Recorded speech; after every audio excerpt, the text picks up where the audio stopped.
Hello again, everybody, and welcome to another episode of Fun and Games Podcast. I'm Geoff Moonen. And I'm Matt, a.k.a. Stormageddon. And you're listening to episode 110.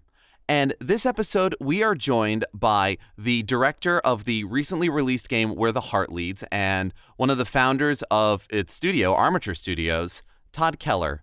Mr. Keller, thank you so much for being on the show today. Oh, thanks for having me. We're so excited to have you on. At the top, I want to say that Geoff and I were lucky enough to get some time with Where the Heart Leads. I finished it because I'm a completionist and a pain in the ass. And I got a lot of the way through it because I am constantly paralyzed by decisions. But before we get into the nitty gritty, I will say at the top, we're not going to spoil Where the Heart Leads. I'd love for folks to go and play for themselves. But I do want the listeners to know a little bit about this game. So Todd, why don't you start by telling folks a little bit about what Where the Heart Leads is about and the kind of game it is? Well, it's really kind of about finding yourself after being lost. So the game is an unfolding story, mainly unfolded by your choices that you make. So you kind of create your own path. And part of the impetus of the game was to really make it to where the decisions determine a whole different life for yourself. So it's a narrative adventure game, but maybe a little bit of a different take on a narrative adventure game.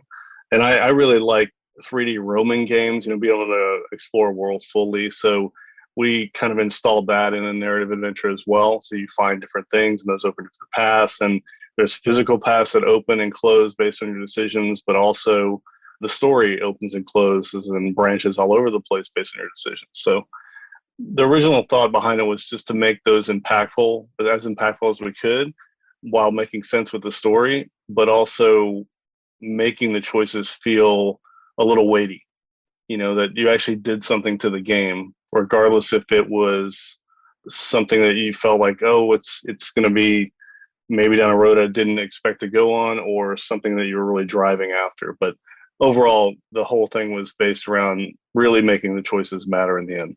Yeah, it's one of those games. So we are going to talk a little bit about the beginning. So if you want to know nothing about the game's story, I would jump ahead maybe about 5-10 minutes. But this game, you play as Whitney Anderson. He has a family, and the game opens with a thunderstorm and a sinkhole opening in the middle of their farm.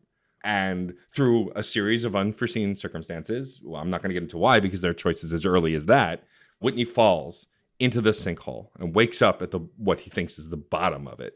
And then this game proceeds to take him through thoughts and feelings about his life and his past, present and future, while in the sinkhole. And it's kind of unclear why, other than he's re-experiencing or experiencing these moments and these decisions and these choices. I think it's really interesting to have a kind of cataclysmic event that then kind of just disappears. You come back to it every so often, but it's mostly about Whitney. It's about Whit and his life. The first thing I want to praise is the writing in this game.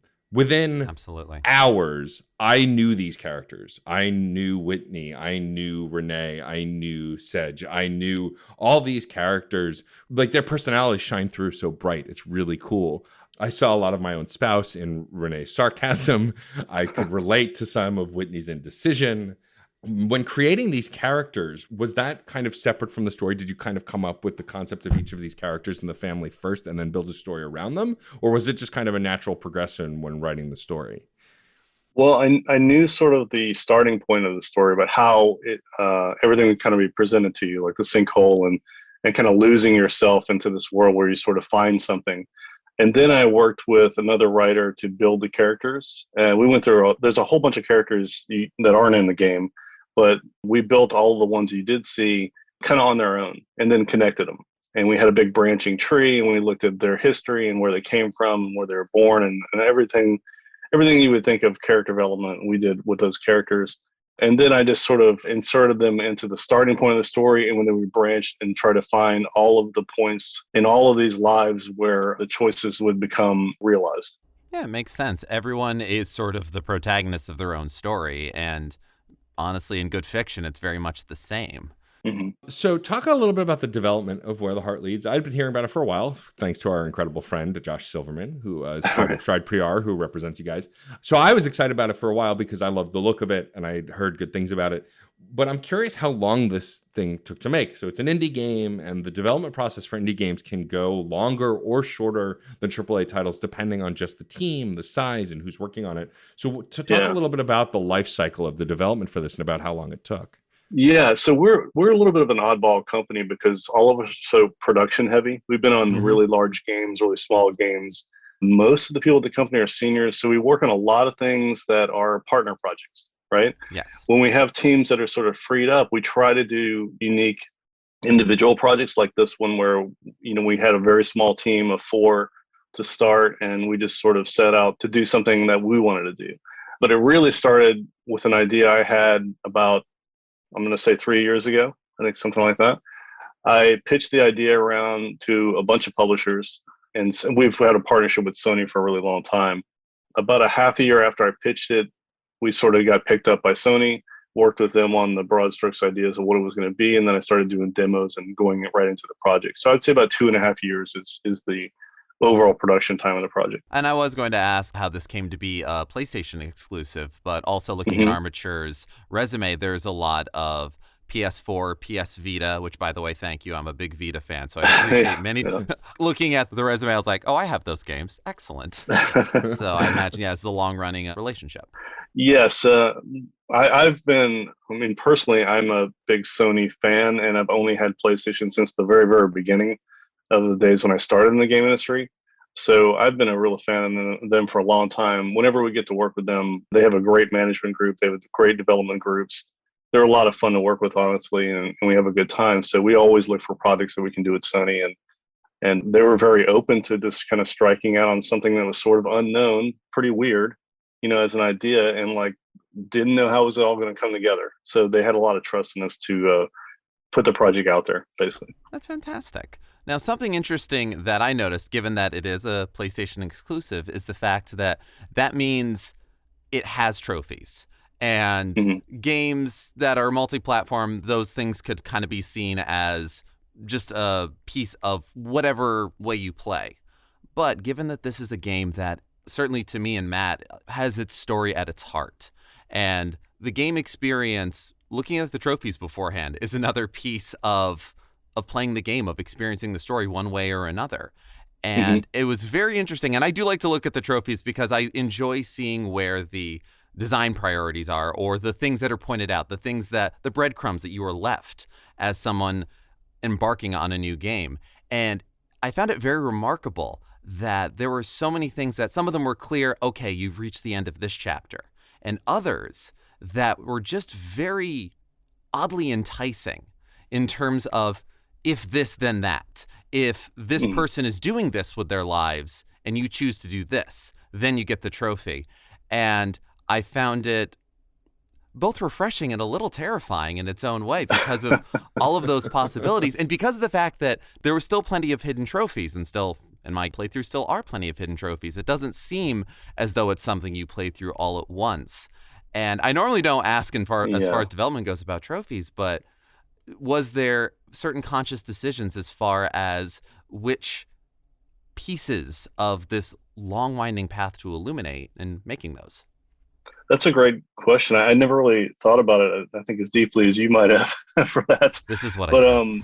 It's, we did have conscious decisions and branch points that we wanted to kind of highlight with the trophies. Honestly, this game was originally, I wanted to make it like a 3-hour game, like a 3 to 4 hour game. The problem that came in during creating it is that conversations felt stilted if you made them really sort of tight and short. And I was like, it feels like, you're not really going through a conversation. You're just trying to get on to the next thing. So we kind of wrote it in a natural sort of way, hopefully, where the conversations feel more natural, which made them longer, right? Which made the overall game longer. And in the end, I was like, wow, I don't know if people will play this game again, because it was originally meant that it would be a little easier to get the trophies, because you would be sort of at the 3-4 hour point and have a bunch of saves. And then you'd be like, oh, okay, I sort of know where that point was. And then I'll go and get the other trophies and then find the other endings and get to see a different life. All that kind of got skewed, but the trophies sort of remain the same. And they were sort of guide points at certain parts of the story. Do you usually open the hidden trophies when you look at them? Do I look up what they are? Yeah, like do you just hit the square button and unveil it? No, I'm going to be incredibly honest. I didn't realize that you could do that. Yeah, well, I need to check, but on the PS4, you can just hit square button and it'll reveal the description of the trophy at Oh, least. nice. If it's a hidden trophy, I usually let it be. I have a fairly ambivalent feeling about story spoilers, but Yeah, if again, in the same way that it's very revealing to me which trophies are told outright and which ones are hidden, it's like I'll let those be hidden. I'll let those surprise me. If after I finish yeah. the game once, then maybe I check it out. Maybe I look up which those are so I can understand the Mhm. game better. But this is one where it's also very interesting that there is a point pretty early on in the story that there is a meditation on the idea of people talking about that, well, would you change anything in your life? Would you change any decisions? Well, no, Mhm. because every choice I've made has led me to be where I am now, and I like who I am. But Mhm. it then, which is something I've certainly thought a lot, but it counters the idea with, well, any little decision is going to lead you to where you are, and you're always going to be a version of you that hopefully you like. Yeah. It's a very interesting thing, and it is very interesting to see over the course of a longer game. I also see there was a title from Giant Sparrow Games that I know Armature had a hand in porting to PS4 and PS Vita. The Unfinished Swan that I remember seeing a number of years ago that has a very, not exactly similar, but a certain amount of walking the environment and discovering and doing. And given that there's been a bigger push in the last, I'd say, 5 years or so of games where narrative can be the game. You don't have to shoot something. You Mhm. don't have to jump on anything. You can just interact and do.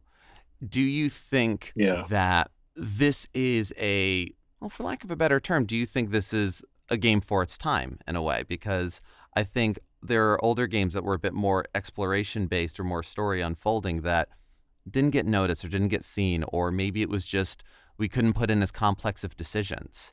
And given that this can be a PS4, PS5 game, do you feel like where things are now, you were able to put in a lot of great short and long-term consequences for all of your choices? I do feel like it is a little bit different for its time. I'm not sure how it will resonate with people. I think it's long, and it's you're asking a lot of players like to read all this text, and to sort of think about their decisions a lot and then come back to it, day after day. So I think there's a lot of things we did that we learned maybe a new spin on it for future games. And it's something I've got ideas for bringing this type of progression into an action game. Now, I sort of avoided mechanics on this game altogether because we just wanted to have an experience. Right. And basically, we wanted people to feel something, hopefully, something that was a little bit different from other games. And that was really the drive behind it, was to not try to do, oh, I've got this box, now I have this key, now I open this door, now I can do this generator, now I Yeah, can do this, like to get rid of all that and really just focus on the story. It's definitely not a game for everybody, but I think what we tried to do was really pump up the parts that we thought might be intriguing to some people. The people that get into it might really get into it. yes, very much so. So I'm not sure if it's a game of its time, but it's definitely a take on those games that have gone before us. I mean, there's games like Oxenfree, Hmm. which are Mm-hmm. great. I'm looking forward to Oxenfree 2 coming out. They do it a little bit differently as well. I think there's a drive out there to present stories differently. And hopefully we did that as well. And maybe, sometimes when you set things out in the world that might be a little off or might be a little different from what's been previous, people will at least think about it and start going in different directions instead of always doing the lock and key, always doing the mechanics. You Agreed. know what I mean? So you want something out there that's a little unique. And I'm not trying to say we're unique, but you want something out there that's a little different so that people think about what is different and what could be. Agreed. And that's what we try to do. Yeah. One of my favorite things about video games as a medium is the way that stories can be told with them. You mentioned that Where the Heart Leads kind of kept getting longer and longer as you were able to make it more and more Hmm. realistic. And I can definitely say that I connected with various characters or various things said, if only because it reminded me of things from my own youth or from my parents' stories of their youth. My mother's from Vermont, and a lot of the ways that everyone would talk to each other. I know Carthage is meant to be it's not Vermont, but it's that same kind of like, yeah, if the conversations were shorter, this wouldn't feel right. I definitely remember walking down the street with my mother and she'd run into someone she hasn't seen in forever. And oh boy. And other little things said that just sparked memories in me that I hadn't thought about in forever because they were small or simple, and yet they meant a lot more than I realized. And you're right, this probably isn't a game for every single person, but it is a game that lets you explore a story in a way that no other medium can. And something that, given that a lot of games these days have those like many choices, I think about the fact that the choices you make, if they're not necessarily a thing of like, oh, you're a completely different character now. No, these are the thoughts you have. These are the thoughts we always have. And the choice you make is the thing you say. We have 1,000 things we think every moment, but the things we say, and how wonderful it is to get to do it a little different and see where it all lands and see where your story and everyone else's kind of intermingles. That's great, and I'm glad you had an experience like that. There's a lot of cultural reference in the game. There's a lot of my past history just growing up, like you were saying with your mom. A lot of my stuff is in there from my mom and from everything that I saw growing up. And I was big in the music industry for a while, as far as like being part of it, and music has always been a real big thing with me. So I sort of relate this to when records were out, and you'd have the cover of the record, but you never knew anything about the bands. You kind of didn't know who it was. You just knew the record. And what I'm getting at is that it was always a real personal experience when you listen to songs because they became your songs. It was sort of like your thing. These groups and all were sort of, they weren't godlike, but they were like out there and you didn't know about them, right? So you sort of made up your own personal history with the song itself.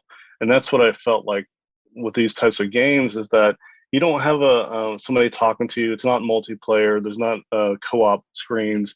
It's really your own thing that you're sort of developing yourself, and it becomes or doesn't become part of you, where you're explaining to yourself how it's unfolding and filling in the blanks of the story in your own head. I'm glad you brought up songs and music, actually, because I do want to talk about the music and the sound design in this game. I think that what really pulls this package together is, I mean, the graphics are beautiful. The characters, like I said, the writing feels so real and relatable, but then the music also ties it together. The sweeping score during most of gameplay is great. The clangy sound effects when you're building anything feel so visceral and real. And then my favorite sound, which is the low tone that plays every time you have to make a decision. Every time you have to make a decision in this game, it goes black and white. You have a few choices and you have this kind of low hum. Could be construed as ominous, could be construed as easing. Like, it's one of those tones that kind of falls in the middle. Was a lot of that music and sound design very conscious, very intentional? Like, we want to give a feel, make people think, make them stop kind of a thing? It was, and it's funny that you bring up the sort of good or bad, not good or bad sound, but like an ominous sound or a positive sound. We do have versions where there's positive and negative type of sounds. But then we were like, we're not making a game where the choices are positive or negative. They're sort of like choices of your own, you know, and it is what you want to do. It's not like, well, kill him or save him like that. So we sort of, we approach the sound in the same way where, have you ever heard of Nils Fram? Do you know? Yeah. Mm-hmm. Okay. So Nils Fram was sort of a lot of inspiration for the background music in this game and how it all ties together. I wrote a lot of stuff and put it on keyboard and did guitar. And then we had friends here in town, Corey and Joseph at Eternal Time and Space. They did the entire soundtrack. We have over 180 minutes of sound for the game, which we'll eventually release all of that if you'd like to hear it. But it was very methodically thinking through how we wanted people to feel without disrupting their play. But we knew there was going to be long periods of play. So most of the songs are 7 to 9 minutes long. And then they loop, after that part. Yeah. But they're sort of drony. My music that I make is kind of drony as well, but it's supposed to kind of lull you. It's sort of surrounding you and encapsulating the experience, hopefully.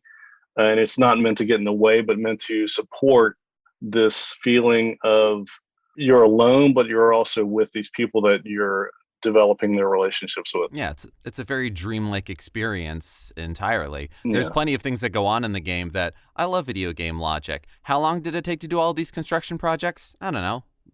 Part of the afternoon? Was there Right. ever a thought Yeah. about having, if not real time, but having a sort of making this choice moves a clock along in some weird way and only being able to do so? If there is, I didn't notice it, so awesome. Mhm. But was there ever a thought about doing it like that, or is it you make your choices and something then causes it to move along? No, I don't think I ever define sort of a category of time per choice that would move things forward. I knew the beats of the game and how it would pick up throughout.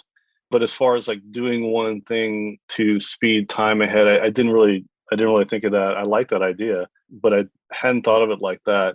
The only time stuff I did think of it was that the first chapter is in kind of days, and the second chapter is in years, and then the third Yeah. chapter is in decades. So it just sort of expands like that, although it's reversed where the last chapter is quicker than the first chapter. So that's the only time differential stuff that we thought about. Cool. The structure of the game is really brilliant. And what I really did enjoy about the game is how you move through it and how some decisions seem kind of innocuous. They're just like, okay, I don't understand why I'm deciding this, but fine. And there are some decisions that seem innocuous. And then minutes later, I've regretted every decision I've ever made in my life. And I don't want to spoil those decisions, but some of them, especially having to do with your brother or your family, Oof, yeah. like I made a minor decision going, I'm just going to take care of my brother. He'll be fine. That ends in catastrophe, and like nobody dies, but still I feel immediately bad. My first thought was, oh God, this is my fault. What have I done?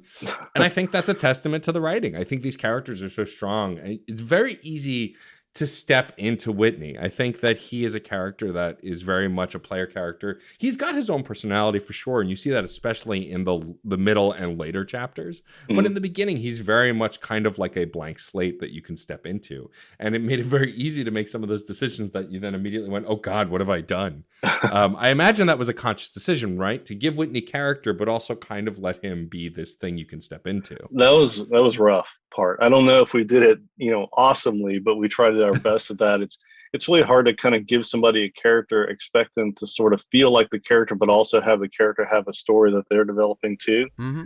Yeah. We try to give him an attitude, especially attitude with your choices, but have a base attitude that you sort of felt you knew who he was, but you were affecting him.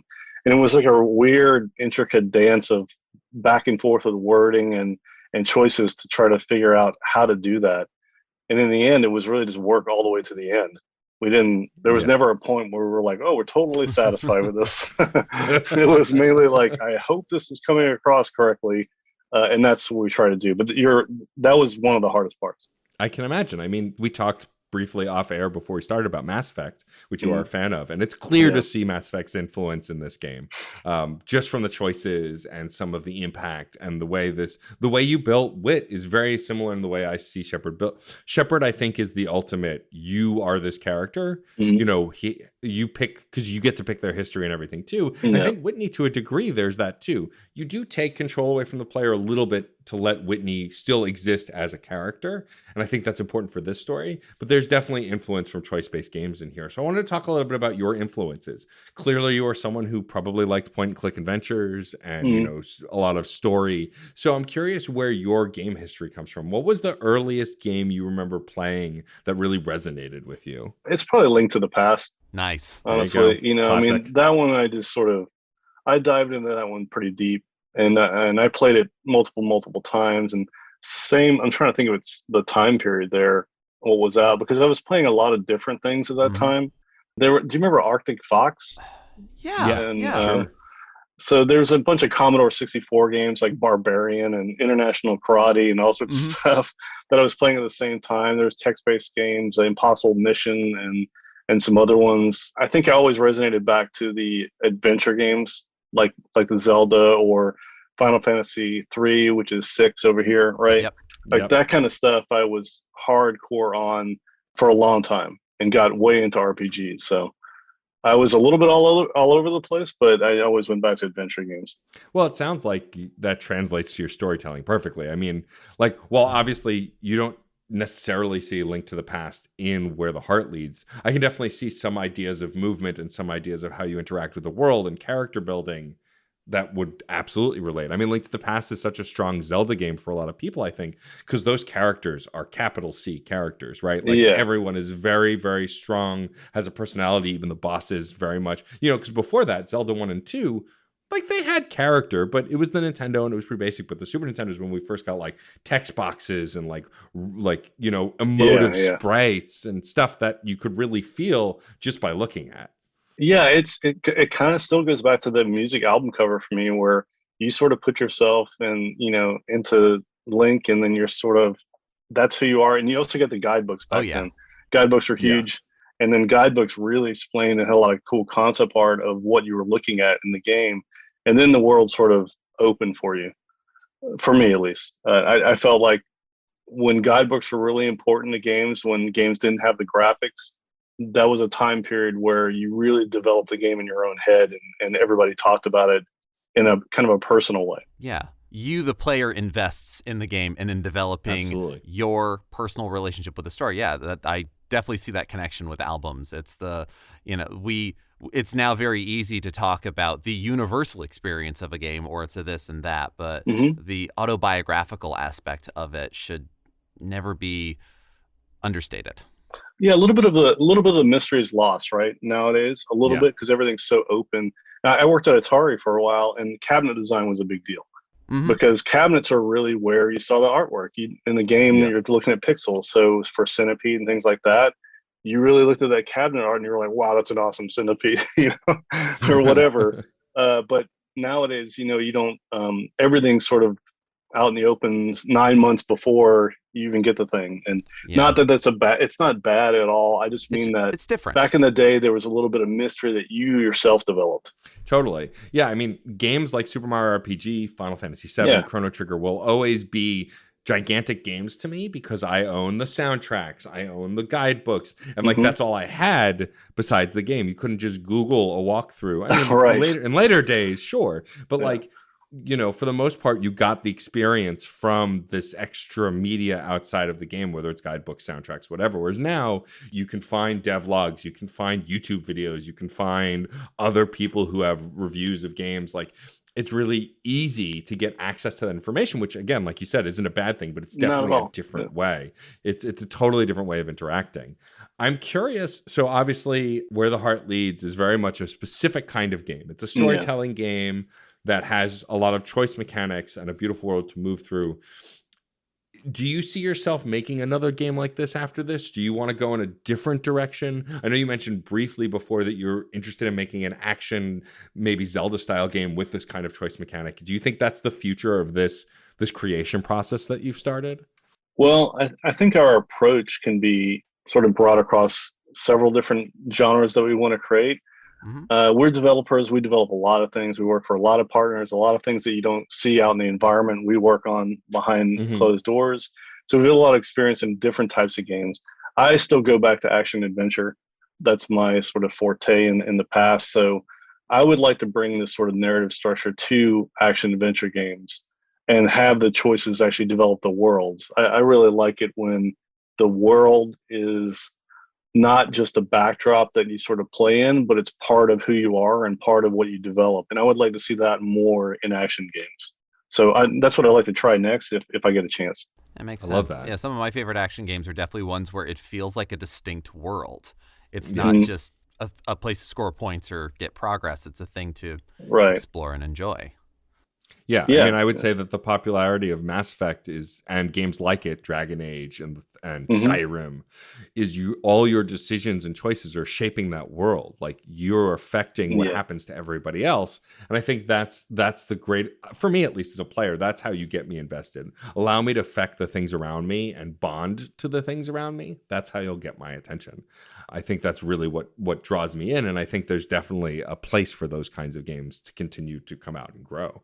Yeah, I feel the same way, honestly. When worlds don't open, or they kind of artificially open in a certain way that's very knowledgeable to somebody that's working on games and how scripting is done and all that, it seems a little wooden to me. Like, you're just in a box and I'm playing in a box, and I get it and it's fine. but I really want to affect the world. I want my characters to have an impact on the game's backstory and like how you move forward through the game. I want my path to be defined by me, you know? Right. I actually don't want to really be told what to do. I kind of like to mess up on my own and move forward. And I don't mind hints and things like that, but I don't need like, oh, there's 3 generators. There's 3 keys, by the way, and that key's right over there behind that rock. And then you go, you know what I mean? Yeah. I don't need all that. I need to be able to figure out stuff on my own and develop the world on my own and have an effect on it. Now, the interesting thing with where games have gone over the past however many years is something that I think about a lot is genre definitions have definitely shifted a little bit, because action adventure games or games that are more derived from the arcade experience are built not on somebody telling you where to go, but on you trying, failing, trying again, and finding the way to go through that. And narrative games now have a much wider playground to play with. So it's not a thing of you get the occasional binary choice of how to go about the thing we need you to do anyway. And Where the Heart Leads is an example of we can just kind of open this up and you can affect some things, not everything, but you are only human. And that is carrying over into action games these days and into games that are more classically considered action games. Where do you think, or I guess see these sorts of shifting genre definitions? Where do you see them going? Well, I mean, when you're mentioning that, are you kind of leaning towards roguelike games or? I mean, roguelikes are definitely an example of that. I mean, Zelda, even in its earlier days when it only had so much story, it was like you do these things and it's like, how in the original Zelda, what dungeon do I do first? Well, there is level 1, but do you do that one first? I definitely remember as a kid finding the 3rd dungeon before the 1st dungeon. It was just how I explored the world. And that was fine. But that was a little bit of, and even like Dark Souls-like games or any of these ones where I guess it's gameplay forward in terms of pillars. And so you don't necessarily have to have a thing of you need to do this to do this. It's here's a challenge. How are you going to go about it? And when you beat it, you move on, whether that's a roguelike, whether that's an action RPG, whether that is a side-scrolling beat 'em up. No, I agree with you. There's a bunch of games now trying different things with that. I know, Returnal's out. I don't know if you guys have got to play Returnal. Yeah. Yes. So they have a little bit different approach. I'm trying to think of some other games right now, but as far as like genre twisting, I think it's good to rethink some of the things we think are set in stone. Absolutely. And I feel like once we get into the mode where everything's a certain genre and you have to be a certain way, then you get a lot of similar games out there that then you're picking between those games. I think it's important to take steps where you mix genres or mix certain elements of gameplay into these games that may or may not have been set upon a pillar that people know, so it's good that the new Zelda that was out, Breath of the Wild, right? You could play the last boss first. You could do things like that out of order. It harkens to their history, but it also is a little bit of a different take on things. So I feel I'm not answering this question correctly, but I think you are. Mixing genres and sort of breaking molds is the way to go. To me, being original, it doesn't get old. So I want that in my games I play. I want that in my music, and I want people to try things and not look at previous successes from other companies and duplicate that. It's a hard thing to talk about though, because it's all based on money, right? A lot of times, right? These developers only get so much money. They need to show they're going to make profit on the game and recover the profit and then continue their player base. And there's a lot of like not super exciting stuff to talk about there, but it is based in reality and people's jobs. So that's why you get a lot of the samey all over the place. Yeah. So it's kind of like hard to complain about it when you know what it's based on. But it's what I would like to happen is to break the genres and mix them and see what happens. Yeah, I mean, I think music, to go back to that metaphor that we've used a lot so far, has broken the most ground when it's done fusion. Like, it's very easy at this point to look at a band like Limp Bizkit and laugh about it, right? Like, it seems pretty comical. A lot of the songs are very simplistic. Fred Durst, admittedly to himself, would say that he's not the most brilliant songwriter, but still, those early days of Limp Bizkit fused hip hop and rock in a way that we didn't see on a pop culture scale. That's You know, right. it was happening on the indie scene for sure, I'm sure for many years, but Oh, I yeah. feel like that gave way to a whole slew of other bands that don't even now fit into the rap rock Hmm. broad genre that we coined back then. And I think it's because music fusion was the future for music and has given way to a ton of great artists. Like one of my favorite artists right now is K-Flay, and she is this mix of indie rock and hip hop and pop music and R&B. And I Hmm. think artists like that couldn't have existed as easily, at least, without on a pop culture scale, without a band like Limp Bizkit coming before. You know, and No, I I think agree video with you. game genre blending is the same thing. I think, you know, we always thought, an action game just had to be an action game. You had to hit stuff, solve puzzles, that's it. And Yeah. as we grow, the reason I think I like the game Hades so much is because while it is a roguelite, Hmm. that's not what the game is about. It's a story-driven, narrative-focused game where you make choices and you get to see the progression of the story through dying multiple times, Hmm. but it's still a roguelite also. And I think that's what makes a game like that rise above other games of its ilk, because there's more focus on narrative in a game where you die a lot. And I think Returnal also is doing something similar. And I think that's where the future of games leads, is mashing up things and genres. I mean, I said this to Geoff not that long ago. Mass Effect's a visual novel. It has a lot of other elements, but when you think about modern visual novels, like, you're making choices and having conversations. That's the thing people like best about those games. Nobody plays those games for the combat. The combat is great at times, but Hmm. people are playing those games for the story and the characters. And so I think looking at games that way is a much more brilliant and expressive way to look at games. And I agree with you, Todd. I think that that's kind of the future, is moving out of our comfort zones and being wholly original, while still taking our influences and kind of fusing them together. Yeah, I agree with you about the music as well. Like they're the groundbreakers. They're the people that take the most risks, and some of it is because they can. It's really based on you or a group of people, and people that may or may not believe in you as you move forward.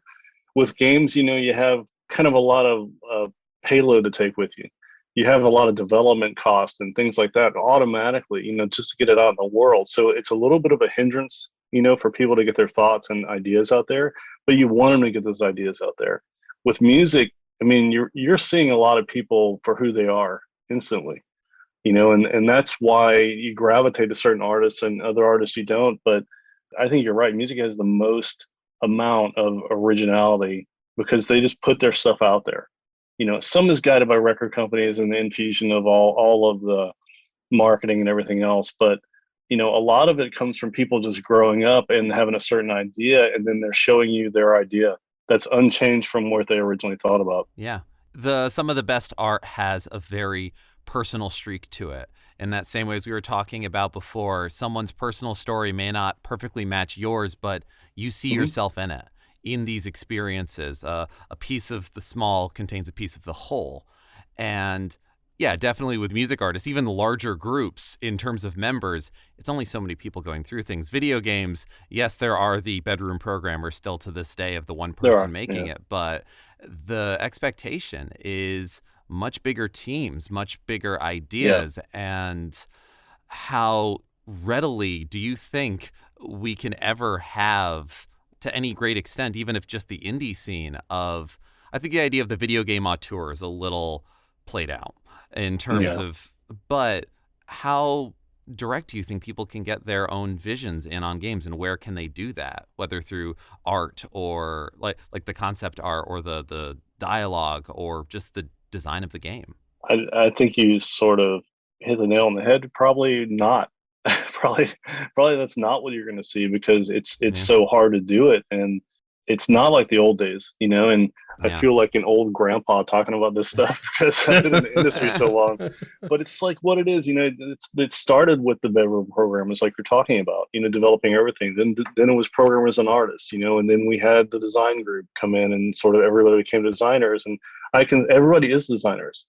We all have an input on these things. We all have ideas about what they should be, or what we would like to feel from them, and what we think is cool or not. So the idea of what you said, of how do you get those ideas out there like songwriters do, or can it happen again, is something I would love to see happen. I know it's not going to happen. Well, there are gems every now and then you see on the indie game development, or even in some larger games, you'll see some gems here and there, but it's really hard for people.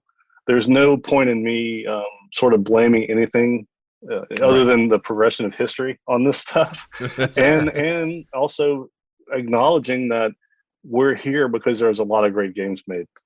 Absolutely. So it's a hard thing to sort of complain about and want and talk about, and and then realize, oh, I shouldn't be complaining about this at all. So, but these are important conversations. You get to those things. Because even talking about it now, I realize, honestly, I don't know if we should strive. I mean, striving for purity of vision is great, but honestly, an album is an hour at most.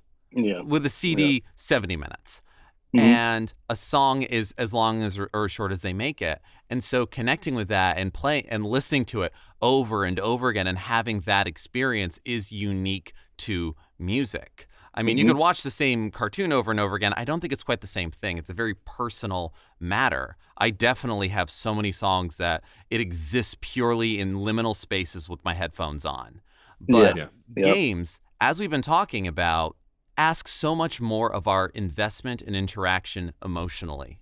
And having something where it's that, I don't know, high bias, to get audio terms, or to have like high impact of a singular vision might be asking a lot of people in a way that we shouldn't be. So keeping it to, if not singular, but a few small ones, or we all agree that this is the key idea, is a good thing. I think with games, the big problem I've had as an adult, like when we're kids, like we all had one game that we played over and over again until we got one other game a couple of months later that we played over and over and over again, right? Like there was a lot more time with singular games in our youth because we weren't spending our own money. Odds are our parents or a relative or a friend was giving a gift or giving us money before we had our own income. Is where now I can buy any game I want. I could buy a bajillion games. I mean, if you look at my Steam library, you'll see I have a bajillion games. An actual literal bajillion. But it also means that a game has to win me over in the first couple of hours, because if that game doesn't, I'm not going to stick with it because there's so many other games to play. Of course. I don't even do that with TV shows anymore. I used to force myself to complete something that I've started. But now it's like if I get a few episodes in and I'm not that into it, I jump ship because I've got so much other stuff to do. And I think that kind of pressure is unlike any other media, right? I can look at a painting, listen to a song, or watch a movie, and pretty much I'll go through it even if I'm not enjoying it because it's not that long of an experience. I want to hear the full thing, whatever. But with a game, unless your journey, which is only about 2 hours long, and I mean, Journey's a beautiful game for a million other reasons, but like, unless you're a short 1 or 2 hour game, you've got to hook the player and get them in. And I think there's a kind of pressure in that space with what you're talking about, Todd, with all the other moving parts that makes sense to a degree. Like whether you're happy about it, sad about it, complaining about it or not, it's kind of the nature of wanting to make sure you're making something quote unquote perfect, right? That you're going to get people in on. And there's no clear formula for that. It's just kind of, it's happenstance and a lot of hard work that gets you to that point, but you can't predict the outcome. Yeah, I can tell you from just being in a lot of meetings and a lot of executive meetings, there are people just like us talking now that talked about the same thing across big boards, when they're thinking at EA or Sony or whatnot about, hey, let's start a side department that develops this stuff, because they all have a passion for it, Right. and they want to do it. It's just like financially, how do we do this and make sense of it? Let's take a risk. So there's a lot of people you wouldn't think that would take risks behind the curtain that are discussing this kind of stuff and thinking about like, well, we have our big games. We know this is going to do well. This will earn so much money. What about this other thing? It's kind of cool. Like, can we do it or not? And they have those talks all the time. It's just that you don't see the light of day most of the time. So yeah, there are people that think about it. They come upon the same problems I think that you guys and I have about this discussion right now. They butt heads on the same stuff. Hey, those are good discussions to have then, and nor should we as gamers be privy to every single one of these talks. Let's not make the committee even bigger. Yeah, for sure not. Well, the one thing about making the committee bigger, sometimes you hear an idea you would have never thought of, and Right. you go through that when you're pitching games to people. Like I'll pitch to 30 publishers or game investors or whatever in a day, or in 2 days, and you get to hear a lot of different feedback on your game and how it impacts them, depending on the quality or pitch, of course, what you're delivering. But it's really nice to talk to a bunch of people that have never heard your idea and get their opinions on it.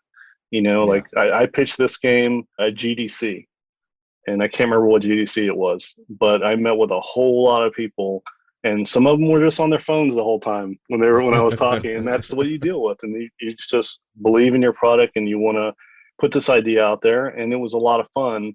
And from that, we got the Sony deal. But I heard a lot of things I wouldn't have heard otherwise, I think, which was really nice. Yeah, I think that at the end of the day, we're working to create the best version of our product that it is. I mean, that's what this podcast is. We want to create the best version of a casual game conversation that Geoff and I can make. Before we let you go, I do want to ask, I'm always fascinated with people who make games, what games they're looking forward to. So obviously there are tons of games on the horizon. Games never stop coming. They never stop coming. So yeah, that's true. Yeah. Are there any games that you're really looking forward to that are coming out in the nearest future? Mind you, this episode will air in a month or two, but in the fall of this year or early next year, are there any games that you're really looking forward to? Yeah, sure. I mean, I kind of am very wide in what I play. So I want to play Jet, that Super Brothers game coming out, because I like the Super Brothers. I like their first game. I met those guys at E3 one time, and they're great. So I'm looking forward to that one. I want to play the Little Devil Inside that is announced, but I haven't seen a whole lot from it, but I'm excited about it. I want to see what that's like. I pre-ordered Back 4 Blood, so because Left 4 Dead, I mean, I've got over 300 some hours in Left 4 Dead, and I really like that team. I think they're really smart in what they do, and they have interesting combat. So I'll definitely play that, and then I'll probably play Horizon when it comes out.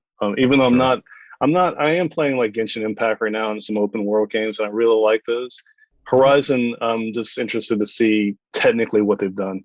Because also in working in the industry, I always look at like the tech and how things are created, so that I can think about things in a different way, or what's available to me and for what I'm creating. Yeah. Where can all go? And I guess one last silly question. We were talking a bit before about how games had, in earlier generations, they had to have guidebooks, or there's been a lot of ink spilled digitally about bemoaning the loss of real instruction manuals in games, or ideas of soundtracks and things like that.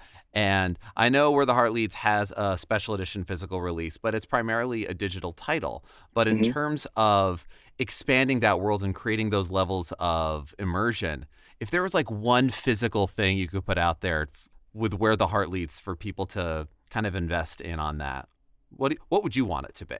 Well, I have a lot of digital art that I'm going to put out over the next year on the Instagram channel for the game, and that involves the characters and their backgrounds and some of the branches that may or may not have been taken by people. So I would do that. As far as physical goes, I have these sticker packs I was making for the game, because we have a lot of items and creation specs and little icons and the people. I was going to put the sticker packs out just as like an old school type thing to do just for free, just to send them out to anybody on the Instagram, whoever wants them. I was going to do that. Physically, though, I'm not sure nowadays. It'd probably be some PDF book or something that people could kind of look at, like the old guidebooks, like we talked about. That would expand on the story a little bit. Part of the issue, I think, with this game, and totally my fault for doing it, is not giving any instructions whatsoever. There's no tutorial. There's no there's stuff in the option menus. You can do the text size, you can do the text speed and things like that. But there really isn't a guide. There is no way to know where you're at in the game. It's really just, you can save anywhere pretty much, which we did that on purpose. So we didn't, if you were talking to one person, you could be like, that's enough, and then save, and then come back and be in the exact same place the next day. But I think that's also hard for reviewers to get their heads around this game, because, by the end of the game, you've branched so much. I can guarantee you've branched so much that each character has 9 to 12 different endings, and if you add them up, it's over 30,000 paths to test. Wow. And you can crawl back and see where you came from. But as a tester, as a reviewer, as somebody playing the game, it's really hard to get a handle on the other options available for you. And I don't even really let you know what they are. It's just really up to you to sort of decide what you want to do. That's my fault totally. But that is life. There are But no that instruction but manuals that to also life. I knew, yeah, I knew that was going to happen, and I still did it anyway. Even though some of my teammates are like, "What are you doing?" So anyway. Yeah, Needs but to be I feel done. like it gives like this game feels like real life because of that freedom, right? Like Yeah.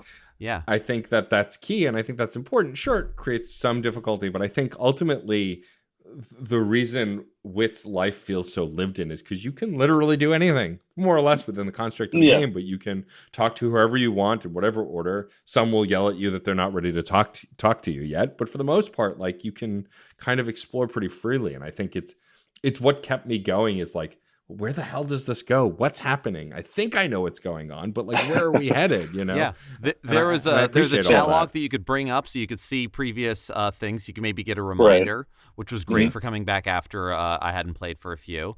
But yeah, other than that, I think the fact that there is no tutorial, it's just do it. Yeah. And it doesn't utilize like every single button constantly. So it's not as if Mhm. you didn't realize there was a thing. You just discover it and you do it. And I think that strengthens what the gameplay is trying to be and what the story that you're telling. So I'm in support of this crazy decision. Well, that's great. That's great. I appreciate it.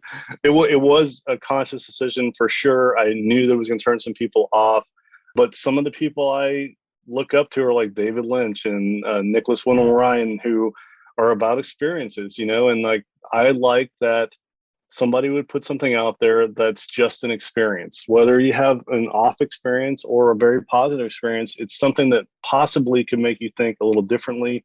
And that's the goal of any entertainment, in my point of view. Only my, I'm talking for me, Yeah. Right. is to get you involved in some sort of way, whether it draws an uncertain reaction from you or not. It just makes you think of something, and then you're like, you might do something else.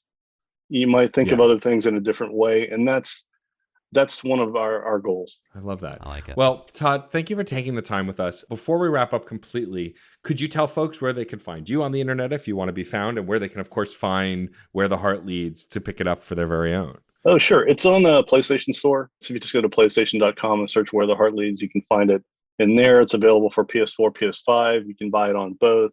We are going to put out probably a patch for the game in about a month. It doesn't have anything to do with saves. It's just really just trying to make the game just a little bit better. That'll just automatically happen.